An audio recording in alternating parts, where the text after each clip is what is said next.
Bueno, vamos a empezar. Muy buenas tardes a todos y a todas. Me voy a presentar primero, soy Marcelo Fioranelli, presidente del Colegio de Zárate Campana. En este momento presido la Fundación Sijuso. Hoy nos acompaña también nuestro secretario, presidente de La Matanza, el doctor Martín Rivas, en área académica, el doctor Jorge Rossi, y también a nuestro tesorero de la Fundación Sijuso, y que hoy tenemos el honor de escuchar, para nosotros es un orgullo, el doctor Ricardo Paso, en esta charla que vamos a dar. Ya agradecemos su participación en este ciclo de charlas que estamos dando en los 30 años de la reforma de la Constitución nacional y provincial. En esta charla que vamos a escuchar al doctor Ricardo Paso, va a hablar sobre la autonomía municipal, realidad o ficción sobre este tema. El doctor es un avisado conocido de toda esta área de municipal, autonomía municipal y lo que es el derecho contencioso administrativo, así que ya vamos a disfrutar de la charla de él. Agradecer a todos los que están, a todos los participantes, y invitarlos para la próxima charla, que va a ser el viernes que viene, a las 15 horas, que va a ser nuestra última charla en este marco del 30 aniversario de la reforma de ambas constituciones. Le voy a dar la palabra al doctor Jorge Rossi, que va a presentar el currículum del doctor Paso. Muchas gracias. Muchas gracias. Buenas tardes para todos. Sí, es un gusto para nosotros darles la bienvenida y presentar al doctor Ricardo Paso, que es un especialista en el tema que nos convoca. El doctor Paso, presidente del Colegio de Abogados de Trenquelauquen y tesorero de la Fundación Sijuso, como mencionaba el doctor Fioranelli, es autor de varias obras sobre la temática municipal, una temática que no está para nada explorada, eh, ni hablar en la carrera, en el grado, donde los temas municipales se tratan poco y nada, y eso para decirlo con optimismo, sino inclusive a nivel de posgrado. El doctor Paso es autor de Análisis y Jurisprudencia de la Ley Orgánica Municipal, Ley de Expropiaciones de la Provincia de Buenos Aires y Derecho Parlamentario Municipal. Tres obras sobre la materia, sobre derecho público, dos de ellas enfocadas específicamente en la temática municipal, temática que planteamos así a manera de pregunta, relacionándolo con la cuestión de la autonomía, si esta declamada autonomía municipal, que solemos repetir muchas veces, este, casi, casi por imitación, es una realidad en la provincia de Buenos Aires, incluso a nivel nacional, o una ficción. Bueno, sin más, y esperando que les resulte interesante esta charla, e invitándolos a la última charla de este ciclo, que va a ser el viernes que viene, también a la misma hora, donde el doctor Omar Basail, que fue constituyente provincial, va a tratar otro tema que tiene que ver con si la reforma de la Constitución provincial estuvo en sintonía con la reforma de la Constitución nacional, o si ambas discurrieron por carriles ideológicos separados. Bueno, doctor Paso, le cedo la palabra, me callo la boca. Por supuesto, todas las consultas, las preguntas, las sugerencias, las invitamos a hacerlas por el chat. Después el doctor Paso las responderá. Doctor, todo suyo. Bueno, muchas gracias. Agradezco al CICUSO a través de su presidente y el secretario. Saludo a los abogadas y abogados que participan. Voy a comenzar el tema diciendo que desde la antigüedad el tema de la autonomía estaba en vigencia. Ya los griegos y romanos discutían qué era lo que se trataba, qué era un Estado autónomo, y decían que eran aquellos que tenían sus propias leyes y no estaban sometidos a ningún poder extranjero. Esto, si bien en teoría parece una cuestión muy amplia, estaba limitado porque ambos tenían un interés. Aquellos estados o ciudades que sometían tenían el interés recaudatorio, o sea, obtener sus beneficios de las rentas de ese país y mantener una uniformidad administrativa. Junto con eso, como contrapartida, le otorgaba la posibilidad a estas ciudades-estado de que mantuvieran algunos de sus dioses dentro de los múltiples dioses que tenía el Estado romano. Esto duró hasta la Edad Media, que el sistema desaparece totalmente. Para lo que nos interesa a nosotros, los latinoamericanos, la cuestión de la autonomía municipal, o sea, el tema autonómico municipal español surge en los siglos IX y X, en plena Edad Media, en esa época donde existía un dominio casi absoluto por parte del Califato de Córdoba, que dominaba casi la mitad del territorio de España. La parte sur del Duero para abajo correspondía al Califato. El resto, solamente una parte de Portugal, lo que era León, Castilla, algo de Aragón, algo de los Países Bajos y algo de Cataluña, era lo que se mantenía en poder de lo que podríamos denominar por entonces los europeos, porque eran identificados como los moros el resto de los dominios. Esto llevó a que existiera gran parte de la población se trasladara a ciudades, sobre todo en lugares más altos, que ahí se constituyeran villas, y es así que aparecen los primeros concilium o los primeros consejos, que eran consejos abiertos, que eran municipios rurales. Estos municipios rurales eran reuniones que se hacían toda la comunidad, de la cual solo quedaban excluidos los judíos y los moros, y entre todos resolvían todos los problemas internos.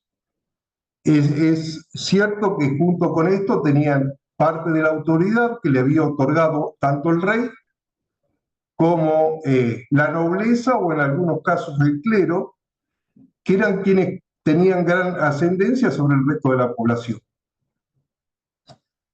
El concilium nació en el dominio León, de Asturias y León.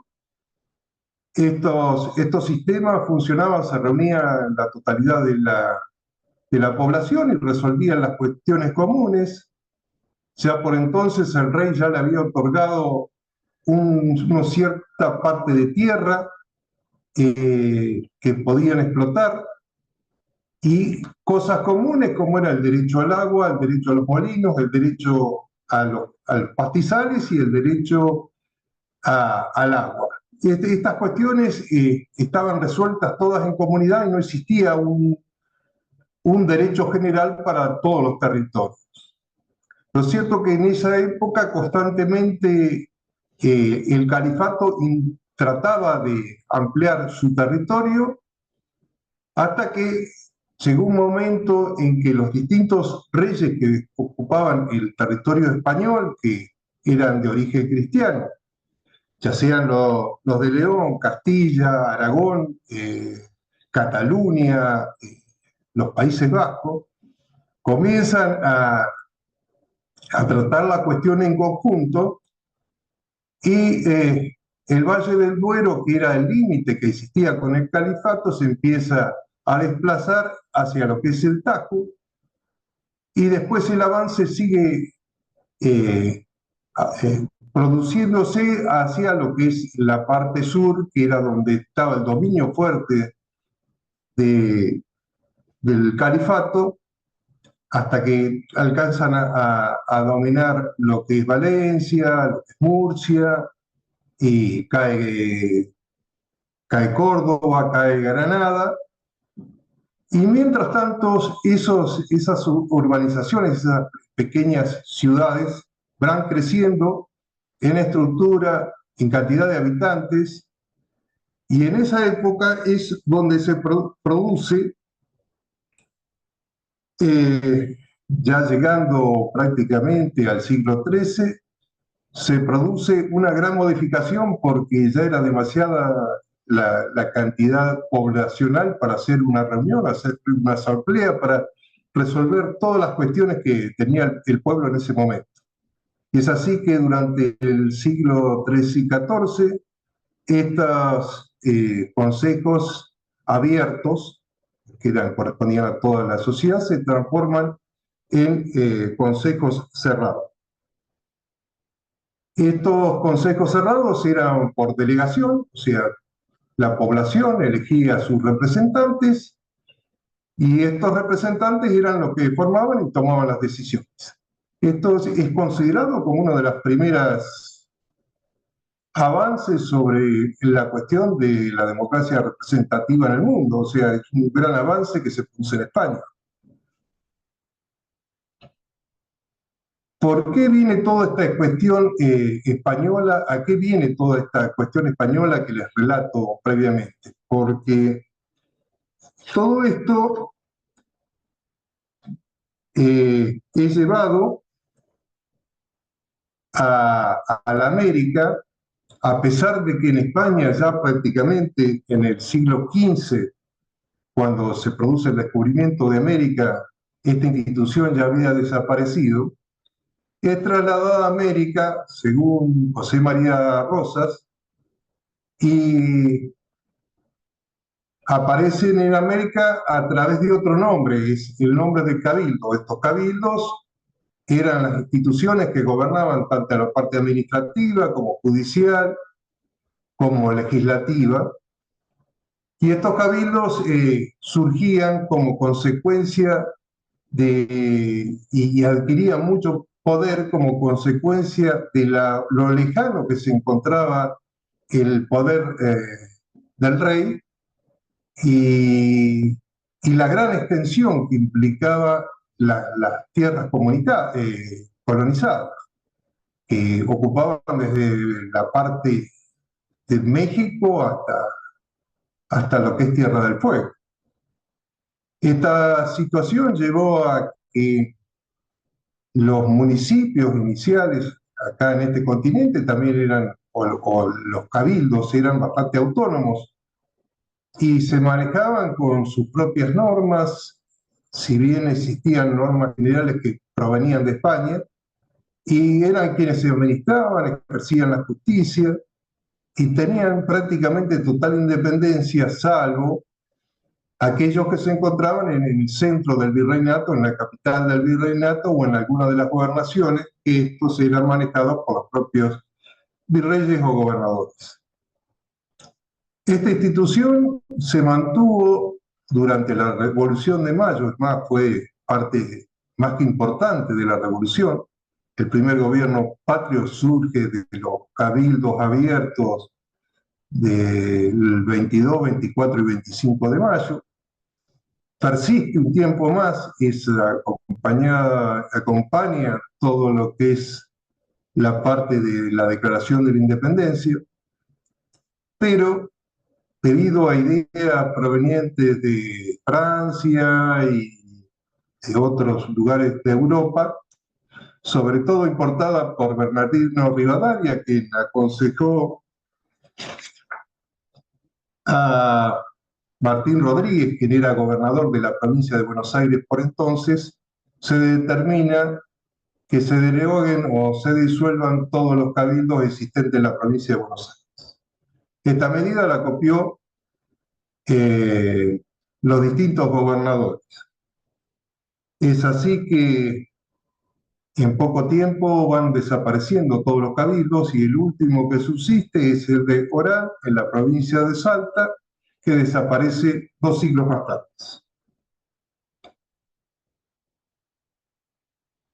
Posteriormente intentan poner en marcha un sistema municipal muy acotado, sobre todo en la época de Rosas. Funcionaba un pequeño consejo deliberante con la existencia de un juez de paz que resolvía las cuestiones generales, pero eran más bien delegaciones del gobierno central. Esto va produciendo pequeñas evoluciones dentro de lo que es el sistema, se va mejorando, hasta que el país empieza a institucionalizarse, sobre todo a partir de la sanción de la Constitución de 1853. Esa Constitución de 1853 tenía una característica, que era que el tema de las constituciones provinciales era revisado por la propia legislatura nacional, lo que implicaba que era muy difícil que se pueda discutir cuestiones relacionadas con los propios poderes provinciales.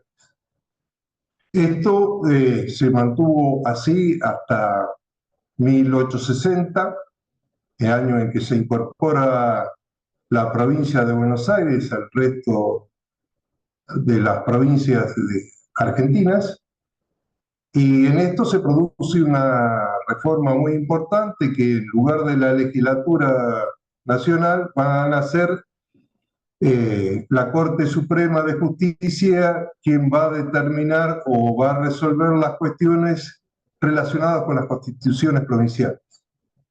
Este sistema de control legislativo de las constituciones hoy es mantenido por las provincias de Neuquén, Chubut y Salta.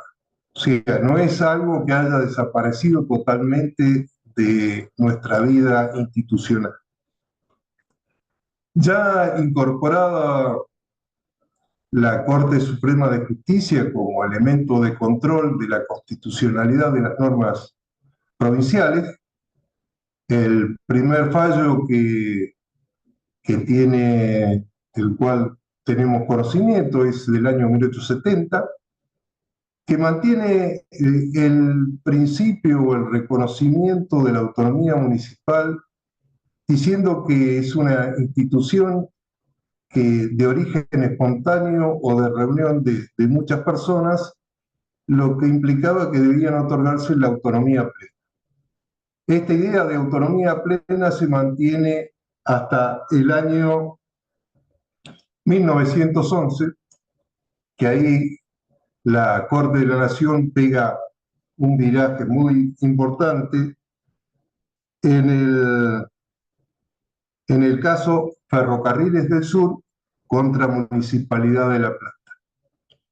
En esta oportunidad, la Corte dice que no se trata de un ente autónomo en los municipios, sino se trata de una autarquía que dependía del gobierno central provincial, o sea, de la gobernación, que era una institución que estaba limitada a la parte administrativa y era considerada una delegación del gobierno provincial. O sea, su capacidad de resolver cuestiones estaban limitadas a aquella jurisdicción que podría otorgarle las leyes provinciales, solamente.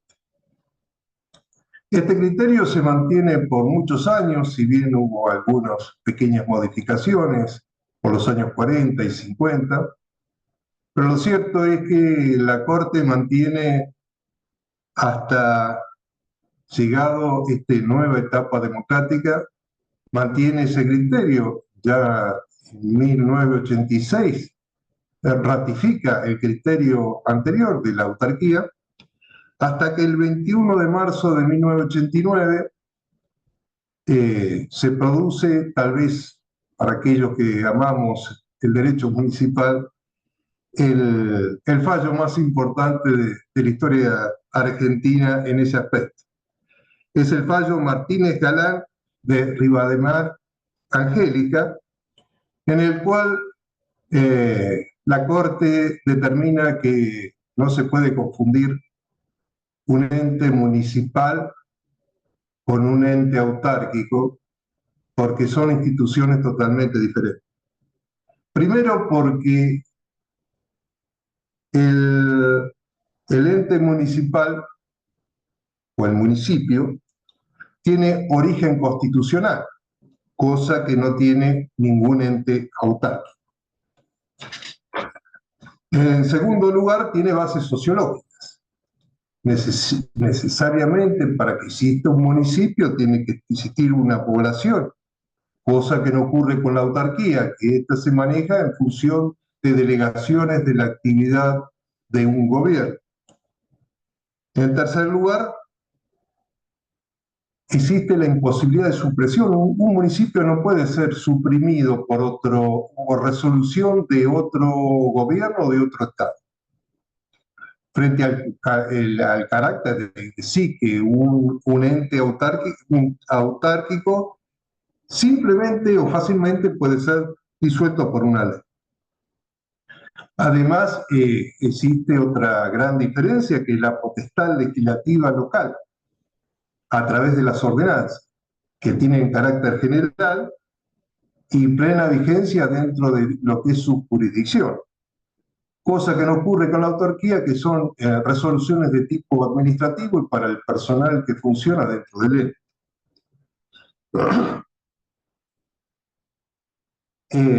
También existe otra gran diferencia: el carácter de persona jurídica de derecho público y necesario que reúne el municipio y que no reúne el ente autárquico. Por otra parte, las normas que se dictan, o sea, las ordenanzas que dictan los municipios, son erga omnes, o sea, son aplicables a todas aquellas personas que se encuentran dentro de la jurisdicción, cosa que no ocurre tampoco con los entes descentralizados. Además, existe otra cuestión también analizada, que es, creo que de vital importancia, que es el hecho que los municipios pueden crear entes autárquicos y los entes autárquicos no podrían a su vez crear entes autárquicos de ellos. Esto es una cuestión, ya creo que supera cualquier límite de interpretación. Además, los municipios tienen origen popular y electivo, cosa que no ocurre con los entes autárquicos, y tienen la potestad expropiatoria, y determinar qué cosa se encuentra sujeta a expropiación, cosa que no ocurre con los entes de esa naturaleza.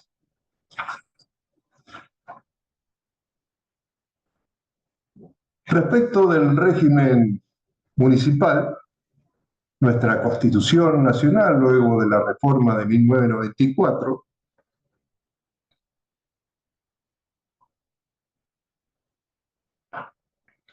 promulgada por el entonces presidente doctor Carlos Menem el 22 de agosto de 1994, que afecta 3 artículos al tema municipal.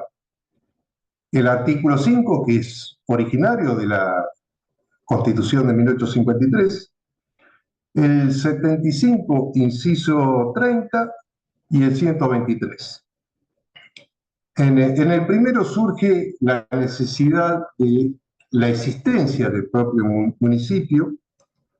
El 75, inciso 30, establece la facultad que conservan tanto las provincias como el municipio de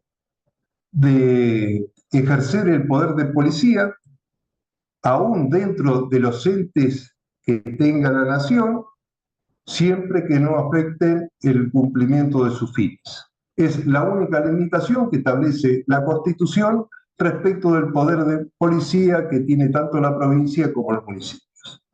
Y finalmente el artículo 123, tan esperado por los municipalistas, que establece que cada provincia dicta su propia constitución conforme a lo dispuesto por el artículo 5, asegurando la autonomía municipal y reglando su alcance y contenido en orden institucional, político, administrativo, económico y financiero. Con esto quedó definida la cuestión, o quedó zanjada la cuestión autonomía, autarquía.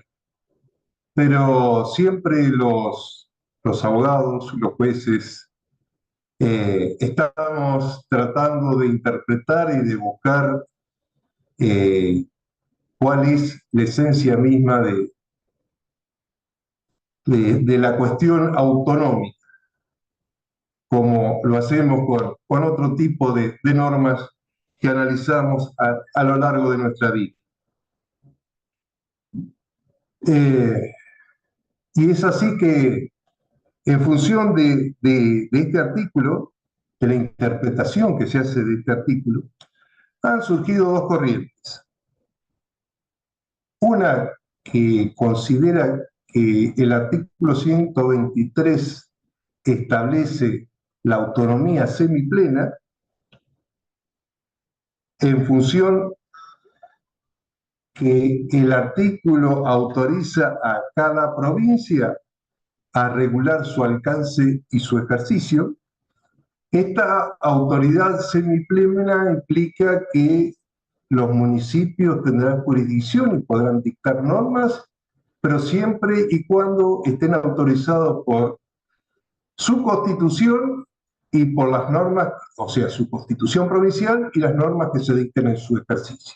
O sea, esta forma de pensar la autonomía es limitada.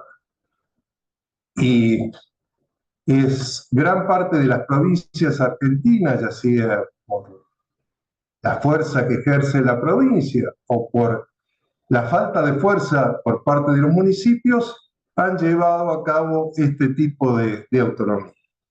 La otra autonomía, la autonomía plena, que tiene su fundamento en que la propia Constitución establece que debe estar garantizado la autonomía en el aspecto institucional, político, administrativo, económico y financiero, considera que si no están dadas todas estas condiciones, la autonomía no cumple su fin, o sea, no es una autonomía plena.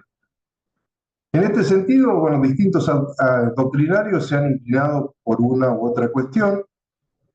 Muchos administrativistas y algunos constitucionalistas consideran que estamos frente a una autonomía semiplena, y otros que consideran que la autonomía debe ser plena para que la provincia cumpla con el mandato establecido por el 123 de la Constitución Nacional.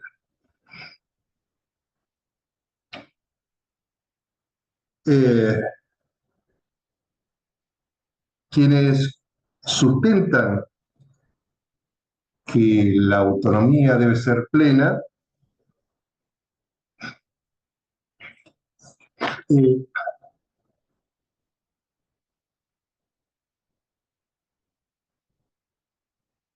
están autores muy importantes y no son autores de la actualidad.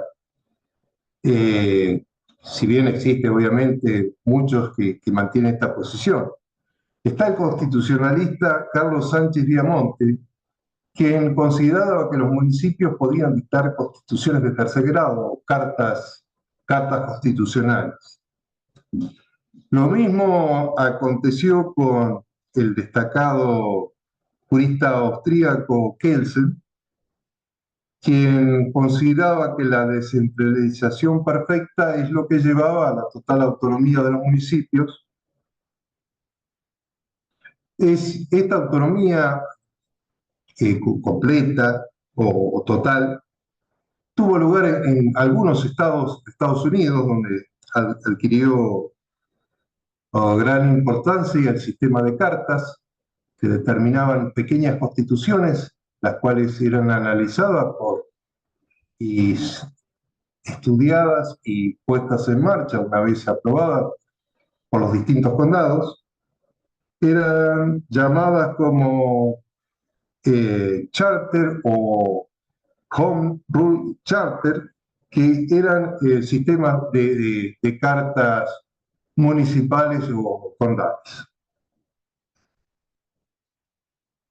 El doctor Loza, un municipalista de la provincia de Buenos Aires, establece que, yo creo que con muy buen criterio, que las provincias, si bien se le otorga la facultad de regular o de establecer dentro de la Constitución y las leyes cuál es el alcance que le quieren dar a la Constitución Nacional, manifiesta que esta debe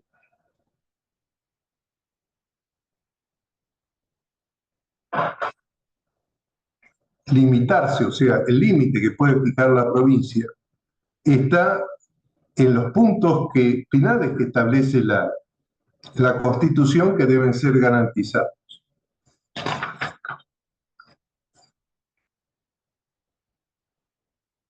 Otro de los aspectos que muestran por qué la autonomía, a mi entender, debe ser plena, es la intervención federal a las provincias. No implica por sí mismo que éstas queden intervenidos los municipios.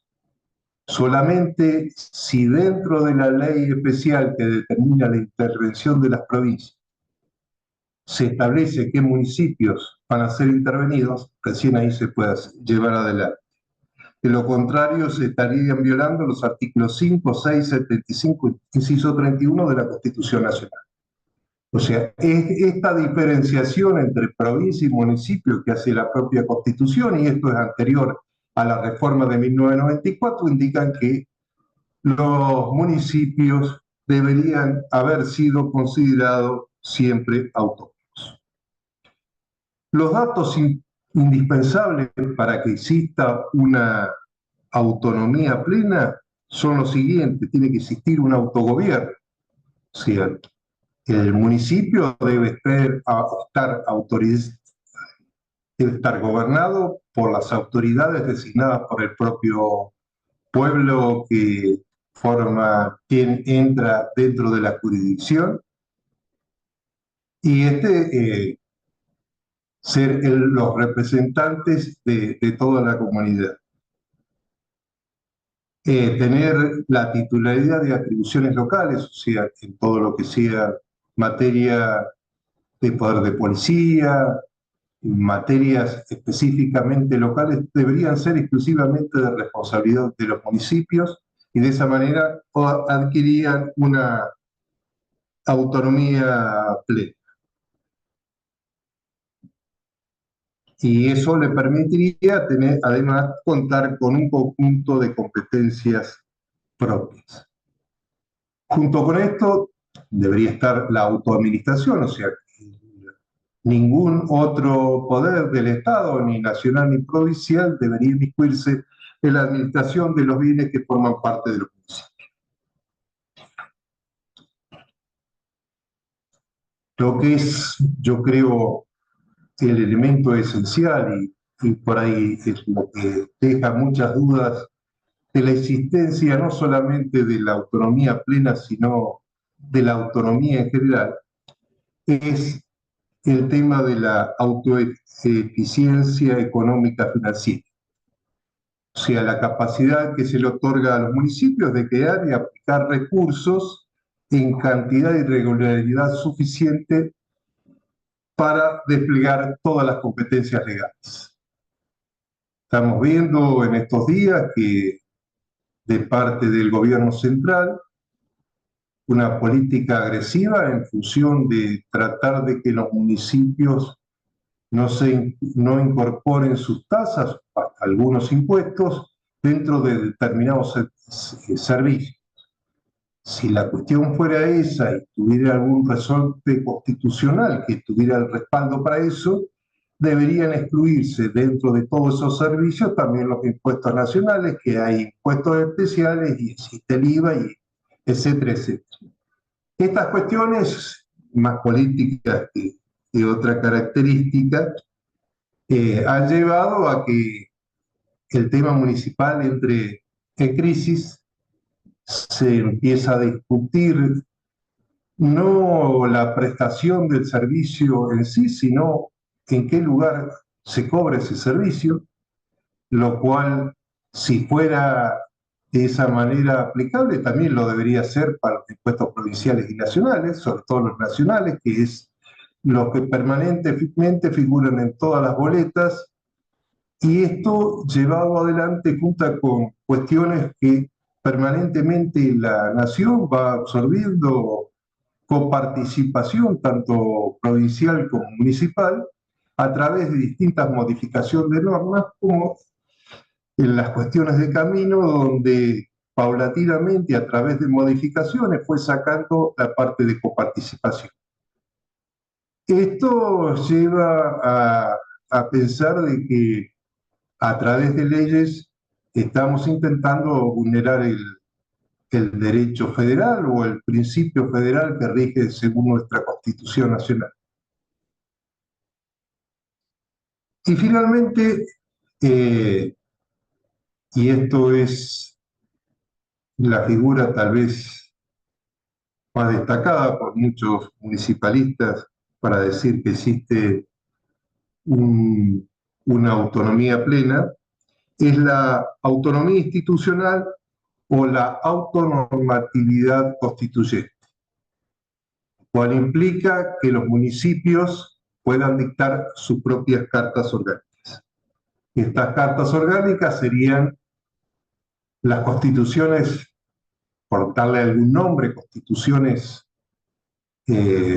locales, que era en la época de la Edad Media española, lo llamaban el foro o el fuero, que era la facultad que le daba el rey a estos pequeños municipios españoles para que dictaran sus propias normas esenciales y después las normas locales.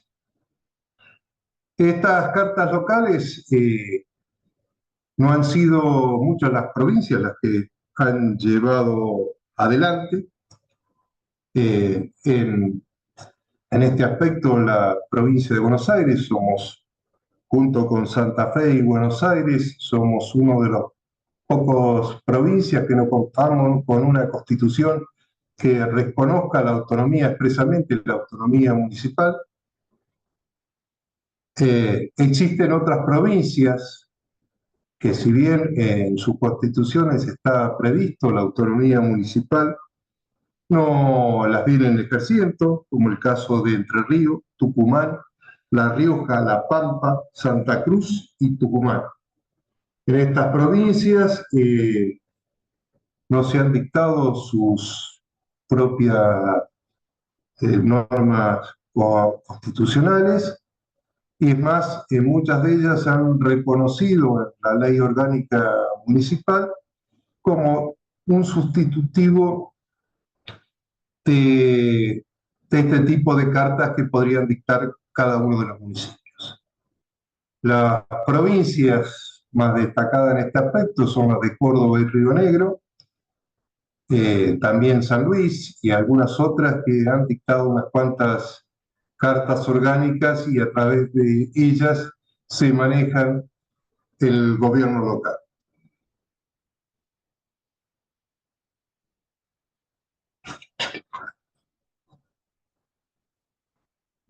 El tema de la autonomía dentro de la provincia de Buenos Aires se está discutiendo. Hemos perdido una gran oportunidad en los 80, cuando se proponía la reforma constitucional, el cual reconocía la autonomía municipal. Otro tanto aconteció en 1994, que si bien la ley que autorizaba la incorporación del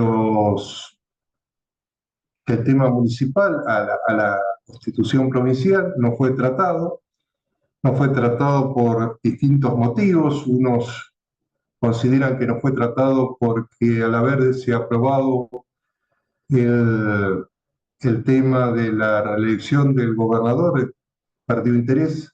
Otros manifiestan que fue por no incorporar o no aprobar el tema del juego.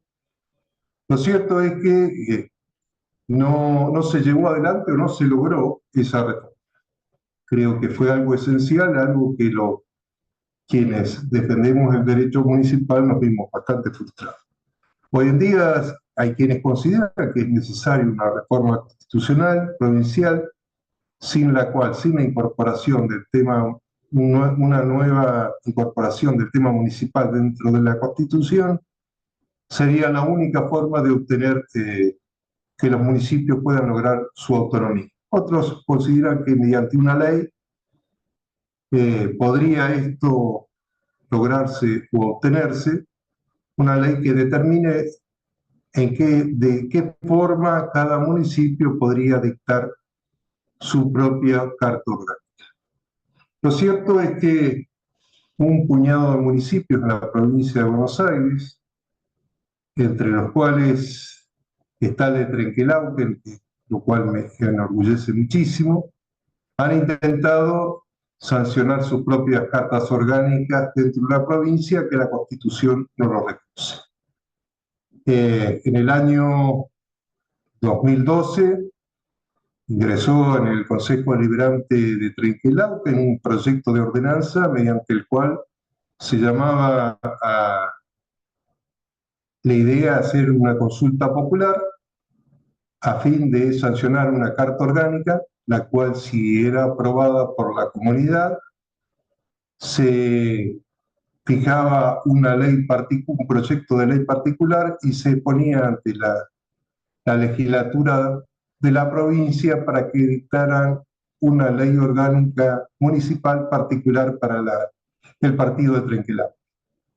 Esto después se extendió a la localidad, al partido de Rivadavia, que es el partido vecino de Trenquelauquen, y también hubo otro intento en Castelli, Ruta 2, quien hizo una presentación judicial, la cual por cuestiones formales fue desestimada, lamentablemente, y bueno, todavía seguimos hoy en día sin ver un horizonte de cómo lograr una autonomía municipal plena.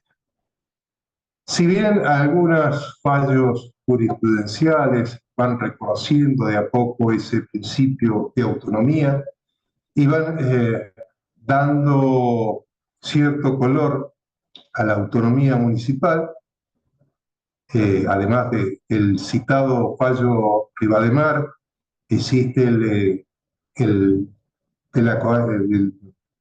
la Corte de la Provincia de Buenos Aires,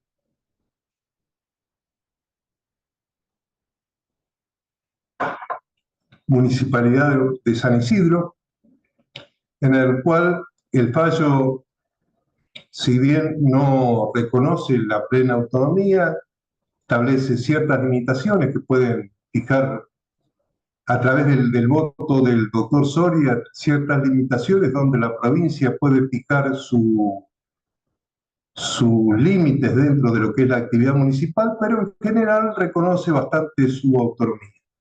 Quien reconocía la autonomía plena fue el doctor Negri, ministro fallecido, a quien recordamos permanentemente.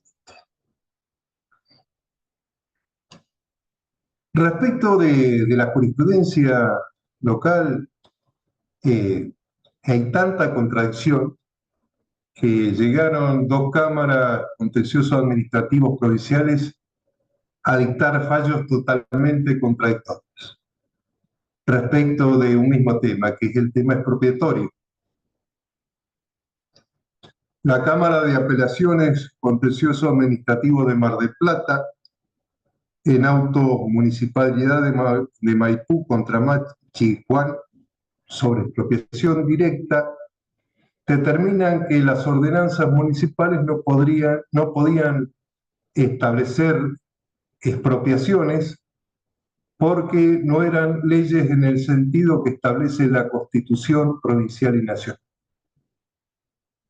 Lo cual llevó a que una demanda iniciada por el municipio fuera rechazada, de expropiación fuera rechazada. Criterio totalmente opuesto es el que sostuvo la Cámara Contenciosa Administrativa de San Martín en el expediente 3251 del año 2012, sentencia del 1 del 10 de ese año, en el cual dice que reconoce la autonomía municipal, que en ese fallo dice que hasta los municipios podrían dictar sus propias cartas orgánicas y establece y equipara lo que es una ordenanza municipal a lo que es una ley en sentido formal y material. Esta cuestión se mantiene permanentemente en debate. Creo que la naturaleza jurídica es diferente de una ley con una ordenanza, pero los alcances son parecidos, si bien la ordenanza tiene un sentido mucho más local y una jurisdicción mucho más acotada. Esta cuestión no ha sido resuelta por nuestra Corte Provincial, todavía estamos a la espera de que exista alguna resolución en ese sentido, y es por eso que todavía hoy no sabemos dentro de la provincia de Buenos Aires cuál es el alcance verdadero que se le debe dar a la interpretación de la ordenanza que dictan los consejos deliberantes.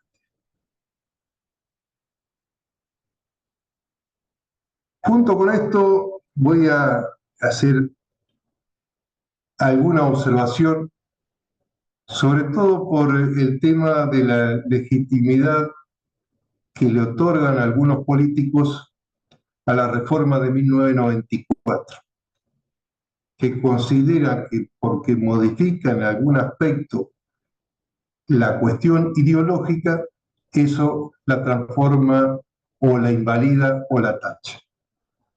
Les recuerdo que, bueno, la Constitución de 1983 fue sancionada con la participación de todas las provincias, menos la provincia de Buenos Aires, y establecía que por 10 años no podía ser modificado. Pero en 1860 se incorpora a Buenos Aires y se produce varias modificaciones a dicha Constitución, lo cual en cierto aspecto puede considerarse que no fue del todo legítima esa reforma. La reforma de 1898 también, si bien desde el punto de vista formal puede decirse que estaba legitimada, pero lo cierto es que no estaba conformada una república democrática en ese momento, ya que no se ejercía la soberanía popular. O sea, no era el pueblo quien designaba las autoridades en forma directa. La de 1949, si bien fue elegida en forma popular, lo cierto es que la reforma no alcanzó el quórum necesario para hacer su modificación, no alcanzó las 2/3 partes de los votos para que fuera considerada como una reforma legítima. La del 1957 se produce con la prescripción del peronismo, con lo cual también quedaría invalidada o no del todo legítima. Finalmente, la de 1972 fue hecha para el proceso militar, lo cual fue una reforma de facto y obviamente no se encontraba legitimada para nada. Por lo tanto, la única reforma constitucional que tiene plena legitimidad es la de 1994, ya que alcanzó las 2/3 partes de los votos que necesitaba para que la reforma se pudiera llevar adelante. Con esto quiero decirles que El tema de la autonomía es una cuestión que se encuentra totalmente abierta. Ninguno tenemos una verdad revelada y sabemos fehacientemente o podemos dar una respuesta contundente respecto si corresponde la semiplena o la autonomía plena, pero lo cierto es que dependen en gran medida esta cuestión de los tiempos en que se vive. Si ustedes recuerdan todo el aspecto histórico que les vine desarrollando hasta ahora, advertirán que de acuerdo al momento en que se producía y el poder político que estaba de turno, sobre todo si era centralista fuerte o si era con tendencia a, a la descentralización, íbamos a encontrarnos con un sistema concentrado o un sistema disperso que permitiera que cada uno de las comunas o municipios dictaran sus propias normas. Lo cierto es que hoy estamos a la espera, sobre todo tres provincias muy importantes, nada menos que Mendoza, Santa Fe y Buenos Aires, esperando que se produzca un cambio, una reforma, ya sea municipal o legislativa, que permita que la autonomía municipal sea plena. Hoy la veo bastante limitada. En estas provincias por cuestiones normativas, en otras provincias por cuestiones económicas, las cuales muchas veces dependen su existencia de los aportes que le hace la gobernación. Por ese motivo, su independencia tampoco les interesa demasiado. Y con esto estoy finalizando la charla.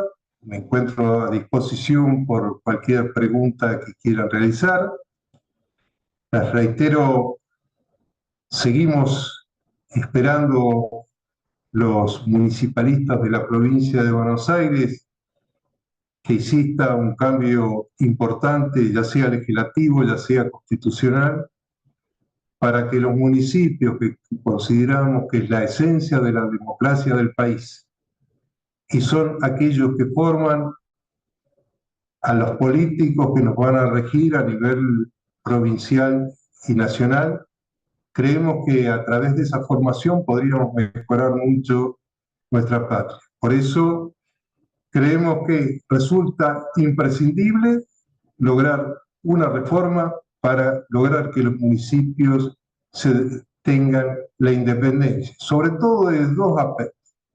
El aspecto institucional, que puedan dictar sus propias cartas, pero más importante de eso, el económico, porque una municipalidad o un gobierno sin recursos no puede resolver ninguna cuestión. Muchísimas gracias y a disposición para cualquier tema. Muchas gracias, doctor Paso. Muchas gracias por la exposición.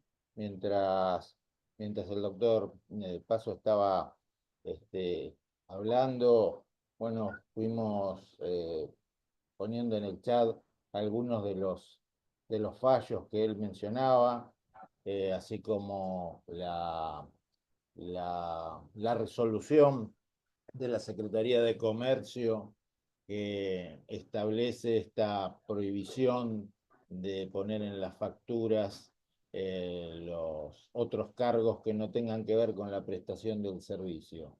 Y además aprovechamos también para poner el link para los que deseen inscribirse en la próxima charla. Ahí, bueno, ahí en el chat aparecen las felicitaciones para el doctor Paso, realmente extremadamente didáctico. Yo me permito hacerle una consulta, ya que estoy, puedo aprovechar. Si usted considera que con una ley se podría garantizar la autonomía o consagrar o implementar la autonomía municipal? Considero que es una cuestión bastante en el límite nos encontramos. Pero lo cierto es que la reforma constitucional ya ha cumplido 30 años. Es una norma que debería ser operativa. Y en eso concuerdo con muchos institucionalistas, que este paso del tiempo hace que sí, que creo que hoy con una ley podría solucionarse el tema. O no podría objetarse por no haber resuelto la provincia en 30 años ese reclamo que le hace la Constitución Nacional de ajustar su Constitución provincial a lo que establece el artículo 123. Muchas gracias. El Gracias. diálogo de fuentes, como le dicen ahora, ¿no? También. Exacto. Bueno, siguen las felicitaciones para el doctor. Eh, bueno, muchas gracias a todos por participar. Muchas gracias al doctor Paso por la exposición. Sabemos que eh, está, tiene otras diligencias que realizar en lo inmediato, así que bueno, si no hay otras consultas, agradeciéndoles a todos la participación y volviéndolos a invitar para el viernes que viene. Bueno, damos por terminado esta charla. Muy buen fin de semana para todos, tanto para el expositor como para los participantes. Muchas gracias por estar y bueno, la Fundación Sijuso siempre está tratando de organizar este tipo de actividades que sirvan para tratar cuestiones que a veces están alejadas del trabajo cotidiano del abogado, pero que tienen una tremenda importancia institucional. Gracias a todos y hasta la próxima.